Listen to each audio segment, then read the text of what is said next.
Here are your hosts, Kyle Fellows and Andrew Mercy.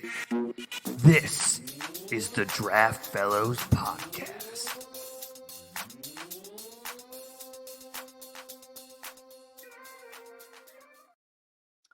Welcome back to episode 18 of the Draft Fellows Podcast. I am Kyle Fellows, and I am without Andrew Mertig today, but I'm super excited to be joined by Ian Cummings.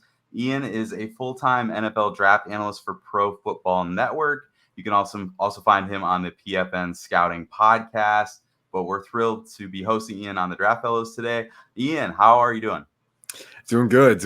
We're pretty close to the season now. Actually, we're in August. I keep reminding myself that because it feels like it was just yesterday that the draft ended and we were talking about post-draft analysis, and now it's right around the corner, the next cycle. So it's exciting. It's a reminder that you can never pause for too long, right? You can never you can take a breather, right? But the draft cycle is just, you're always at a certain point in it, right? We're in preseason right now, but soon enough, we're going to be getting new real games each and every week and new information on these guys. So it's the conveyor belt that keeps on churning. It's a lot of fun, though. Happy to be on here. Happy to be talking NFL draft with you. Yeah, absolutely. It's a pleasure to have you. And you're right. Like we finished one cycle, we're right into the next one.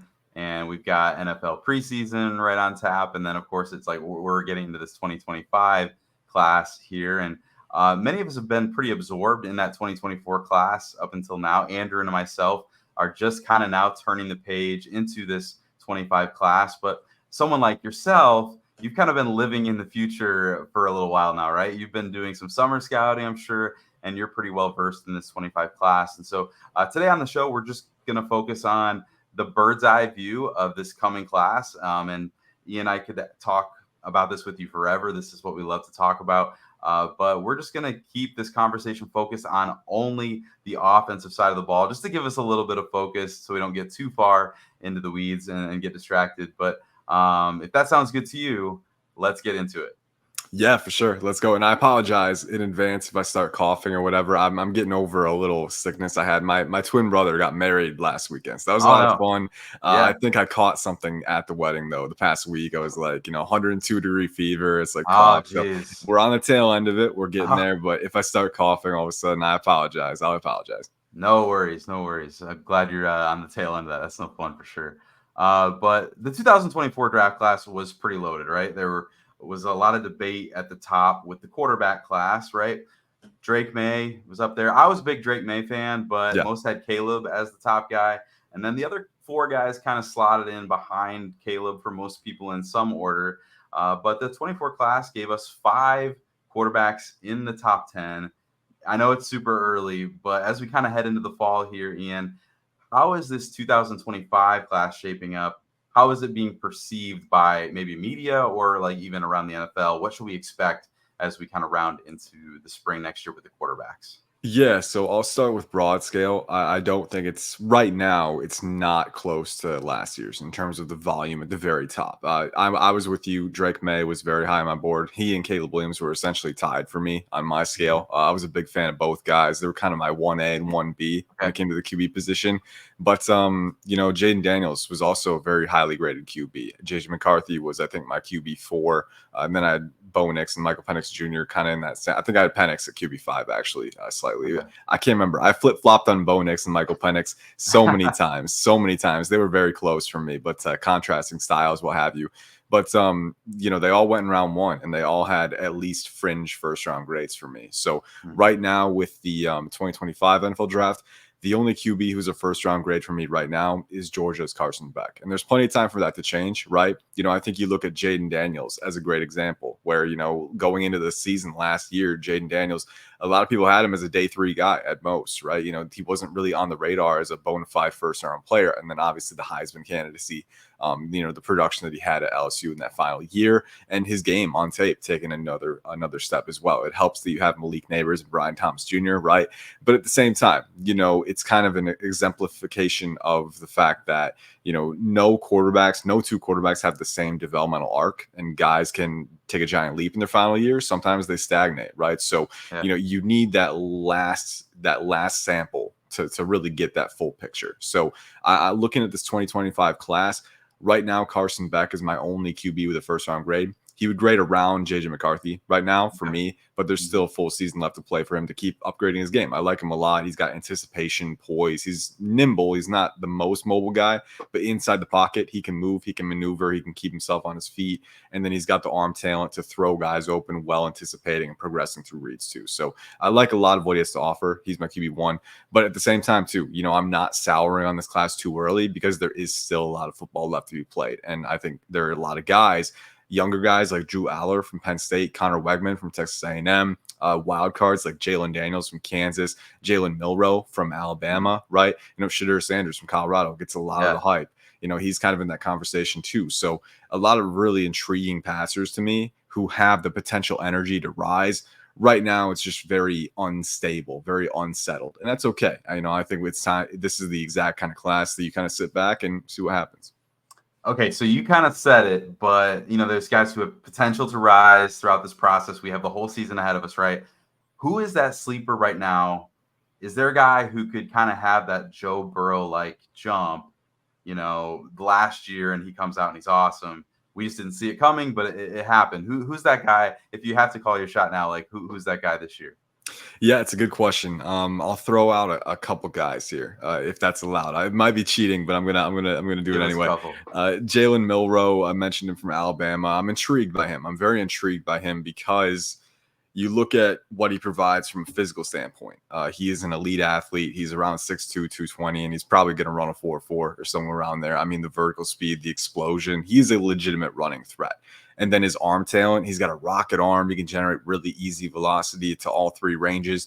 His process as a passer is very rough around the edges, even now. You go back and watch Jermaine Burton from Alabama's tape last year, Isaiah Bond, who's at Texas now.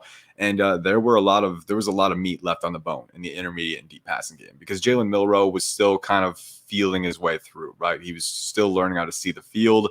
And, credit where credit is due. I think his developmental arc last year, getting benched for Tyler Buckner and then coming back and ending up, down the stretch that season, being one of the central forces, one of the reasons that Alabama ended up going as far as they did, making the college football playoffs, right? So, it's a testament to his resilience and his leadership ability. I'm hoping that this year will be the year he takes the next step as a passer because he has Kalen DeBoer as his head coach now. Kalen DeBoer, who was at Washington and did a lot of great work with Michael Penix Jr., who came from Indiana and didn't have a ton of, prestige from when he came from there too. So Michael Penix Jr. did a lot of great work with him. Jalen Milroe, very intrigued to see what he can do underneath Kalen DeBoer because Kalen DeBoer has proven he can, help quarterbacks take the next step. So I'm hoping that Milroe will do that because he's got the talent. Another QB that I will throw in there, Donovan Smith from Houston. He is one of the more naturally talented passers in the class. 6'5", I want to say 235, close to 240. Really easy mover for his size. Explosive athlete, really good change of direction in the short areas, flexible, very good off-platform thrower, very natural off-platform. He's got the arm elasticity is the term that I like to use, where he can adjust his arm angles. He can maintain velocity off-platform. And he can use that angle freedom to layer throws with pace and touch. A really unique ability to have. He can throw a touch off platform on the run in the deep third. He can place it with situational precision. I think the biggest thing for Donovan Smith, still a little volatile on the decision-making standpoint.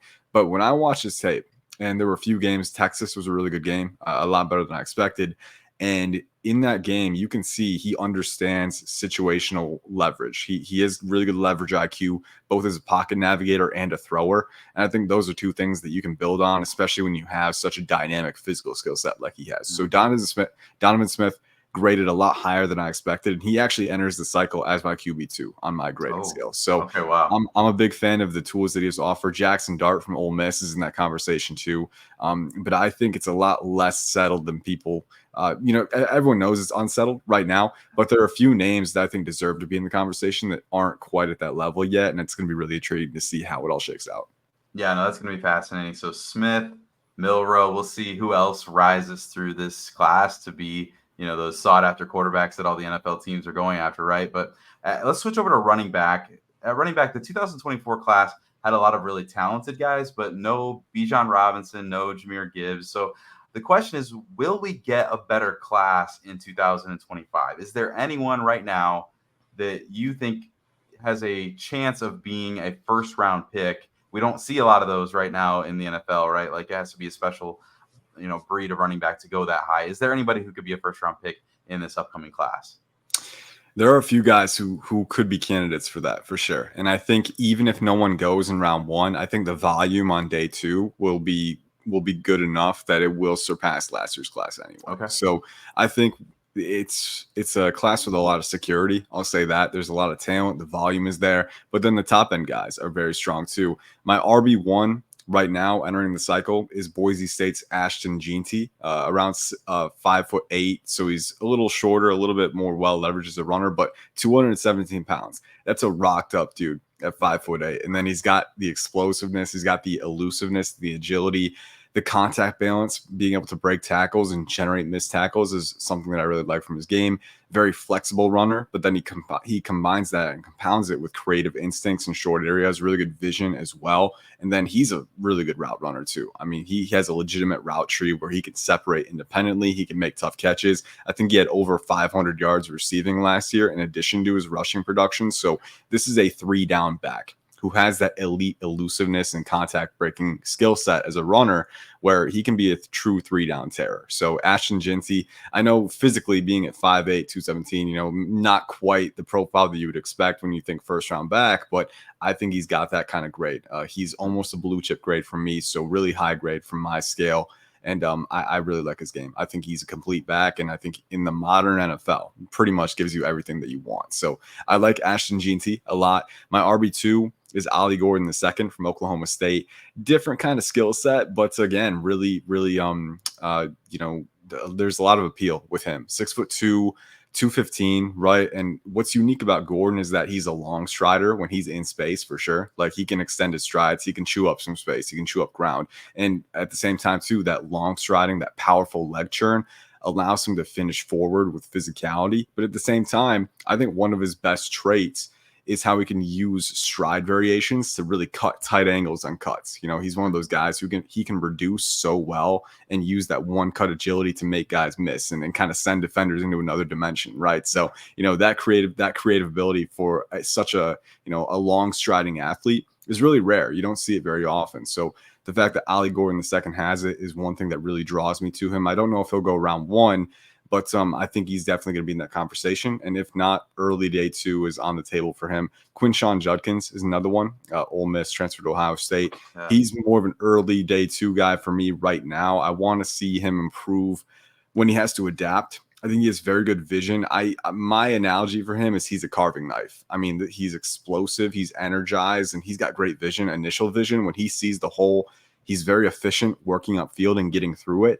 What I want to see him improve on is improvising and adapting when nothing is there, because sometimes he'll hesitate and he won't, take the quick plan B, right? But when he has the answers available to him, one of the most efficient guys when it comes to working upfield, and then you can use that Energizer Bunny leg churn and that physicality, that 220-pound frame to, again, finish forward and finish with physicality and kind of make his presence felt. So a lot to like with him. I think those are the top round 1 contenders for me.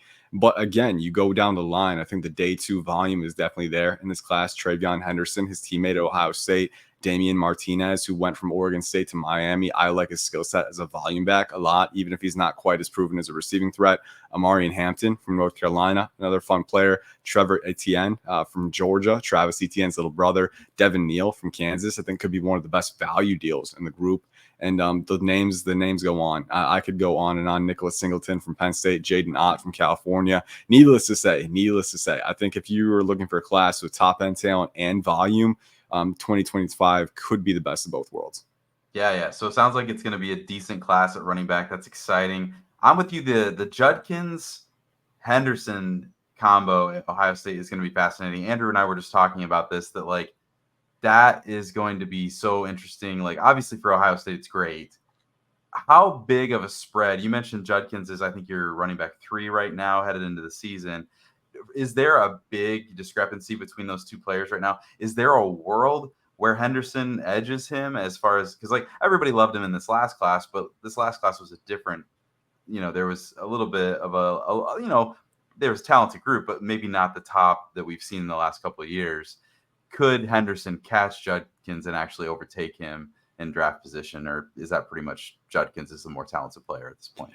Yeah, real quick, just I think it's possible for sure. Travion Henderson, some of the appeal for him going last year was not just capitalizing on the weaker class, but also he would have been a year younger, right? So, Yeah. if you're an NFL team, if you have age guardrails, that could come into the equation. He's still young enough, right? He's only the 4th-year senior, I think. So, he's not going to be crazy old. But if you look at Quinshon Judkins, if you're a team, hey, I want a little less wear on the tires. Maybe that's what I go for. Now he's been running, the wheels off since he got on the college football stage. So a lot of factors to take in.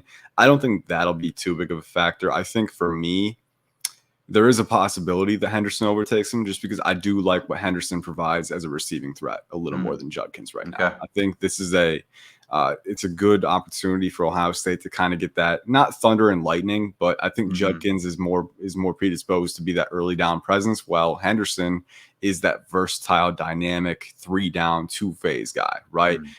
As good as Judkins is at his role, I do think Henderson is a little more versatile, right? So then it comes to what is an NFL team looking for, right? If you're looking for the volume back who's got that upside, go with Judkins. He's a little bit younger, but if you want that versatile player, Henderson could be the guy. The other wild card with Henderson, though, is the injury history, the medicals, right? And if he gets flagged for that, that could push him down the board too. So I would say, from a stock perspective, there's a little more uncertainty, a little more volatility with Henderson, but at the same time, he is more versatile too. And that could be the deal breaker for teams that want more 3-down presence. Yeah, going to be really fascinating to watch that Ohio State team and see how Judkins plugs in there, coming from a different place. Like, how does he look in that new offense? So, all right, let's flip over to wide receiver. We were really spoiled in 2024 with the wide receiver class.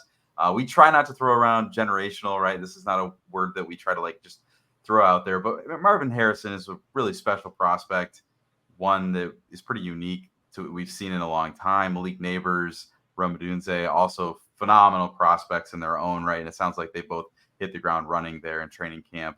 Sounds like they've been impressive to this point. So who are the consensus top guys at the wide receivers position who could be in this 2025 class as we go into the fall that you're really looking forward to watching to see if they can ascend throughout the process? Yeah, I'll start with the big three at the very top. You got these guys. They've been getting a lot of the name recognition early on, and deservedly so. They're my top 3 guys, and it's not super close. They're all separated. They're all very talented. My wide receiver 1 right now is Travis Hunter from Colorado. He graded extremely high for me. And I know the sample size is a little lower with him because he's splitting time on the offensive and defensive sides of the ball. But I was really impressed with his 3-level framework as a receiver. He's around 6'1", 185, so a little bit lighter. But his route running skill set, to me, it can be borderline uncoverable. The combined explosiveness, speed, bend, flexibility that this guy has, the way that he can use throttle modulations and cut 90-degree angles without losing speed. I mean, he can put defenders on a string. And then you look at the body control, the ball skills that he has. I mean, the playmaking ability on both sides of the ball, that translates. And then after the catch with the ball in his hands, he's got the agility. He's got the make you miss ability, right? He's such a weapon. And I think that's the word that keeps coming to mind for me with Travis Hunter. Offense or defense, he's going to be a weapon. But I almost like him as a receiver a little bit better because I was watching him on both sides of the ball. And, there's different brands of physicality that you have to use on different sides of the ball. Like if you're a defender, you're going to have to jam guys. You're going to have to obstruct, get in the way a little bit. When you're a wide receiver, you can be on the attack a little bit, right? You're working upfield and you can work through extensions at a stem, with rip moves, or you can be more proactive. You can be more deconstructive. And I think that was a phase that Travis Hunter looked a little more natural in to me, as opposed to obstructing guys and getting in the way and slowing them down. He's 185 pounds. He's not going to be able to do that super often at the NFL level, I think. So, I think as a zone corner, he would be great. Read and react, get in front of the ball. But as a wide receiver, I do think his brand of physicality translates a little bit better. And then you look at the route running, the ball skills, right? The rack ability. He's the 3-level weapon if there ever was one. And I think he can be a blue chip player in that phase. So big fan of Travis Hunter, a receiver, but he's not alone at the top. It's very close between him. My wide receiver 2 is Luther Burden III from Missouri. Pretty straightforward. He kind of reminds me a little bit of Chris Chambers when I was watching him. 5'11", 208, but he's got really good proportional length for his size. If I remember correctly, Chris Chambers had over 34-inch arms, being 5'11", over 200, right? So Luther Burden kind of has that, where he's got the density and the compact frame and the really good contact balance after the catch, but he's got the body control and the reach to make tough catches, and extend beyond his frame and convert in 50-50 balls too, right? So I think the route tree is still expanding with him. I think that's where he stands to improve, is a little more control and efficiency with his routes, but he is a dynamic rack threat. He can make plays at the catch point, and he's just a guy who converts in different phases. So Luther Burden III, I like him a lot. I think he's easily going to be a first-round pick. And then Teteroa McMillan, T-Mac from Arizona, 6'5", 210, big guy. He can box you out. He's got the basketball background, and it shows for sure. The feel for positioning, the hand strength, all those things are top notch with him, but he's a pretty good route runner too. I wouldn't say he's quite at Marvin Harrison Jr.'s level when it comes to size adjusted flexibility, but he's no slouch either. I mean, T-Mac is a guy who can sink his hips. He can, vary up his strides, and he can cut tight angles as well. So, you look at all of these guys, and they're guys that you can't poke a ton of holes in their game. I think you can find areas where maybe they're not elite, or maybe they could improve a little bit more. But all three have their own areas where they're very dynamic, and where they kind of make their mark. And I'm excited to see what they can do, because right now they're all graded very close for me. If you gave me another order for those three, any order, I wouldn't really argue it, because I think there is a lot of room for subjectivity there. Some other names that I'll throw out real quick, and kind of in the next group down for wide receiver. Isaiah Bond from Texas is going to be a fun one to watch. Great separator, great vertical threat. Oregon has a combination, Tez Johnson and then Evan Stewart, who they got from Texas A&M. Both guys can separate. Tez Johnson has some Tank Dell to him, in my opinion, so I'm excited to see what he can do. 5'10", 160, but tough as nails in spite of that. Chris Brazel, I think is how you pronounce it. He was originally at Tulane. He transferred to Tennessee, 6'5", again, around 200, but he's got some flexibility and route running to him. He can make tough catches as well. Gonna be fun to see what he can do there. And then there's a few others that are kind of petering around in my head, but I think those are the first few that come to mind. Bottom line, it's going to be a strong class. We're in a wide receiver golden age right now, and I don't see that ending anytime soon. Yeah, so that's super fun, because I think a lot of people are kind of expecting a little bit of a disappointment coming out of what we know was a fantastic class in 24. So it's exciting to hear that there's that many prospects to be excited about this coming year. Let me ask you this. Brian Thomas Jr., Xavier Legette, both kind of lack consistency in their production profiles, or really hadn't broken out until their final year in college. And then they exploded onto the scene that last year of college.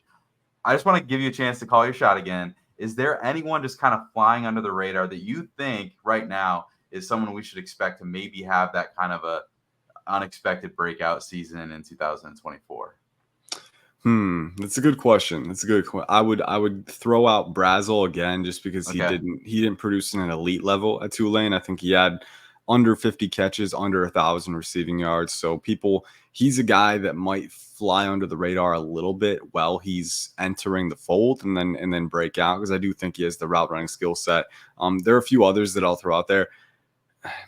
I'm trying to think. A lot of them are SEC transfers, guys who transferred into the SEC. Caught my eye a few years ago. Jared Brown, he's with South Carolina now, actually. So he's not anywhere close to Xavier Legette as a player type. He's around 5'11". I want to say 185.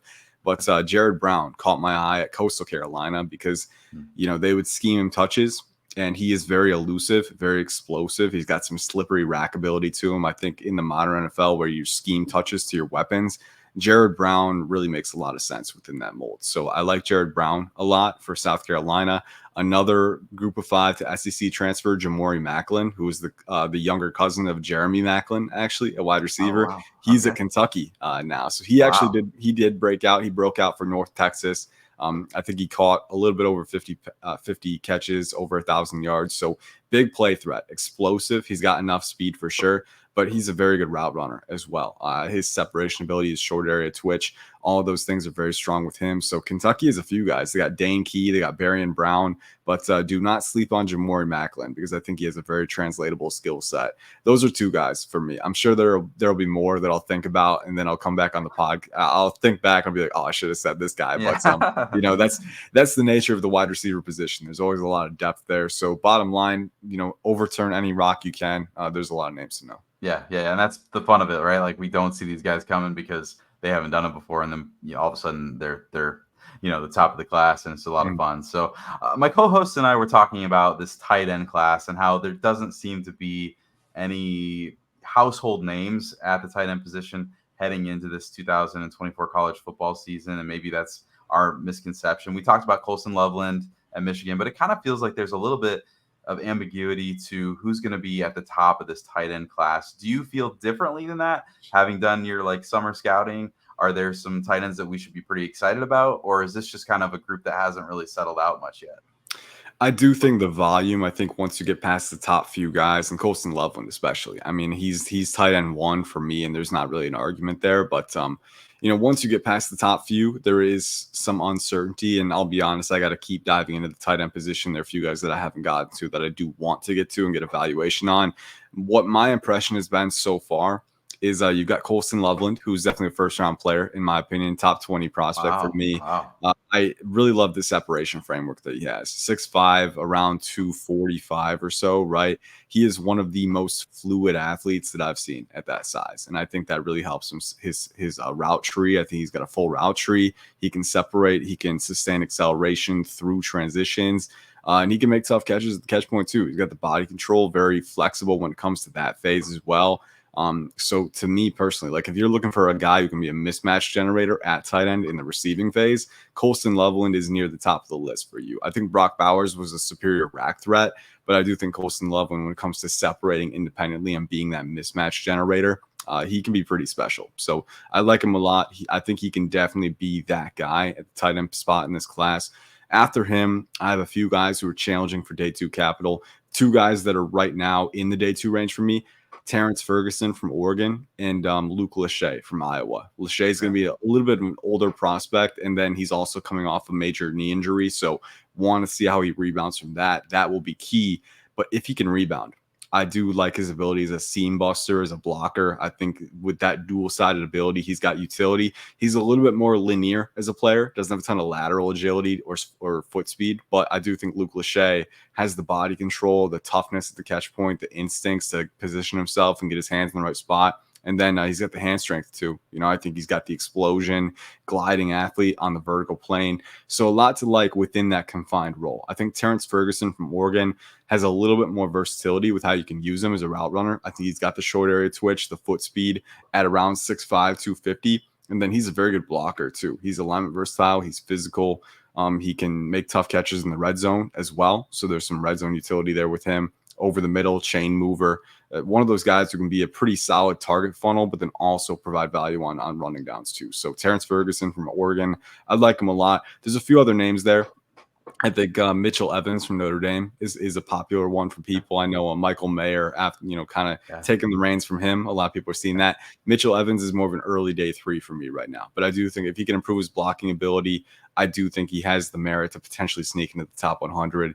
And there are a few other guys too. I think Gavin Bartholomew, I couldn't pronounce that for a second. Gavin Bartholomew from Pitt. Tyler Warren from Penn State is another one. Bryson Nesbitt from North Carolina. There are a lot of names kind of in that early day 3, mid day 3, late day 3 range for sure. And I think that we're going to see more of them filter out. There are a few FCS guys and lower conference guys that I've got my eye on too. Carter Runyon from Towson, Harold Fannin Jr. from Bowling Green. So, a lot of names that are floating around, but we got to see where they stand in the pecking order after this season. So I'm excited to get more information on that front. Yeah, it's a lot of tight ends for somebody who said that they haven't really dug into the tight end position all that much. So thanks for sharing all that with us. I mean, the NFL is dropping these guys, like these super athletes of the Kincaids, the Laportas, of course, Bowers last year. So it'll be fascinating to see if the 2025 class can give us another one of those guys, or maybe a couple of those guys as we get into it. But we're going to wrap this up with the offensive line. We know the league is starving for the big guys who can block. We saw 8 offensive linemen go in the first round in 2024.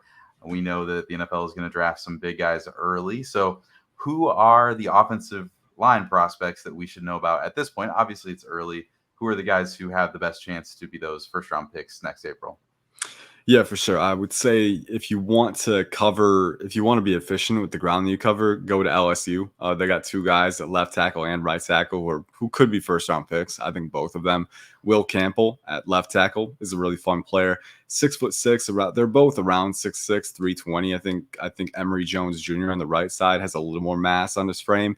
But Will Campbell is a fun player because of just he's cool, collected. He's a smooth operator, right? I don't think he has overwhelming length or power, but within the confines of his frame, being a really compact 320, he's very well leveraged. He's got good knee bend. I think he's got great athleticism, very nimble mover, and he's got good corrective athleticism, which he can use to position himself in pass protection.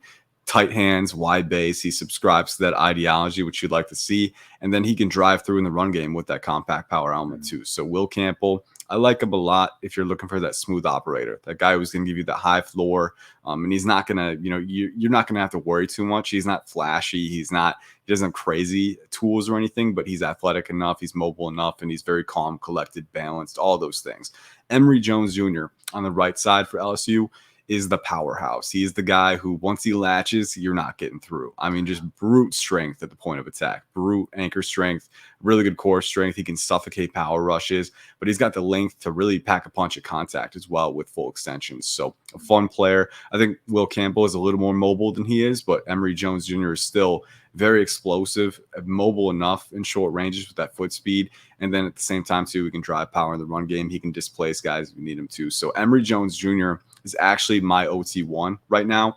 He would be kind of in the early to mid round one range. I like his profile very much. And I think that, if you need a complete right tackle, he can be the guy. So those two stand out from LSU. A few other names that I would give: Texas's Kelvin Banks Jr. Oh, excuse me. I almost got through it. I've been trying to up the time increments. I made it 20 minutes this time. But Kelvin Banks Jr. is a fun one from Texas, 6'4", 320. He's a popular name out there. I think he has a few technical things to work on when it comes to avoiding lurching and kind of, lunging and ducking his head and lurching beyond the center of gravity. But I was impressed by the flashes of technical synergy with his upper and lower body and pass protection on tape. Very explosive athlete on the linear plane. He's got the proportional length to drive power with that natural leverage. And he's a physical player, man. He's a mauler as a finisher. He will bury you in the dirt if you give him the chance. So I like the upside for sure with him. It's very, very appealing. It's very prevalent. Jonah Savaiinaya from Arizona is another one. He actually played opposite Jordan Morgan, who the Packers took round one. Savaiinaya was at right tackle, and I like his game a lot. He actually reminds me a little bit of Taliese Fuaga, just with how he's built, because he's 6'6", 6'5", 6'6", 330 pounds. Dude is a powerhouse for sure, but he moves very well for that size. When it comes to the short area agility and the foot speed in those confined spaces, Savaiinaya looks supercharged at times. You don't expect him to move as fast as he does, and then he's explosive and rangy out in space. He's a finisher. He can get out to the second level. He can get ahead of linebackers, drive them to the turf, but then he's got the recovery athleticism to match guys in pass protection too. So, he's a little shorter armed like Fuaga was. I think he'll probably measure in around 33, close to there. So not a liability, but it is something that teams could look at and be like, maybe we should kick him inside, which Savaiinaya did actually play right guard full time as a freshman at Arizona. So he's got pre-existing experience there too. So if you want inbuilt versatility, if you want athletic upside and driving power, Jonah Savaiinaya is definitely a guy who has that from Arizona. And then one more name that is kind of at the front of my mind that I'll share here for offensive tackles is Fernando Carmona Jr. He's at Arkansas right now. He was originally at San Jose State. He transferred to Arkansas this offseason. But you go back and watch his San Jose State tape, and it's clear this guy is an echelon above. I mean, 6'5", 324, energized athlete, explosive, really tenacious competitor. I really like the torque output that he has too. Rotational freedom is very strong with him. And then again, a finisher. He will go to the whistle. He will bury you in the dirt, and he will fulfill his assignments. So you'd love to see that. So I like this tackle class a lot. It's not quite as strong as the one we just saw, but that's a high bar to clear. Come on. I mean, we had J.C. Latham. We had Joe Alt. Joe Alt was one of the highest graded tackles that I've ever had on my board. We had Olu Fashanu, Taliesin Fuaga, Troy Fatanu, Amarius Mims, Jordan Morgan as well. Even if you graded him as a tackle, he was a fringe first-round guy. So there was a lot of talent this past year. So it's a lot for the 2025 class to live up to. That said, I do still think there is a lot to look forward to with the Cotton Group. Absolutely. And the fun thing about the draft is how much things will inevitably change from now until the spring, and how storylines evolve, and how stocks of some prospects will soar over the next couple months, and how others will seemingly plummet due to inconsistency or unfortunate injuries or whatever the reason may be. But that's why we pay attention, right? It's so fascinating, so unpredictable. But Ian, I want to say a huge thank you to you for taking the time to join us on the Draft Fellows podcast, for helping us start to get to know this 2025 class just a little bit. Why don't you go ahead and tell our listeners a little bit about where they can find your work, what you're working on right now, and then where they can find you on social media, Twitter, those kinds of things.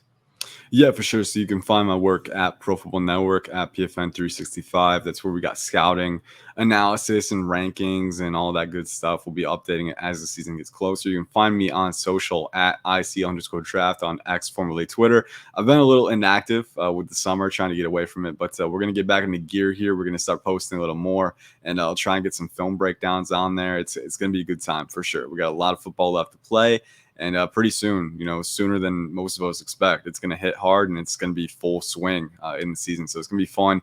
But I appreciate you, Kyle, having me on at Talking Football. It was a blast, as always, talking NFL draft. And anytime you want to have me on again, just hit me up. Hey, absolutely. We would love to have you back. Thanks for taking the time. And thank you to our listeners for tuning into the show today. Make sure you like and subscribe to the show. Make sure you share us with a friend. We've got some fun things planned for the next couple of weeks, including flipping over to the defensive side of the ball for the upcoming 2025 draft class. So come on back for that. From the draft room to the gridiron, the Draft Fellows have you covered. Until next time, stay tuned and stay in the game.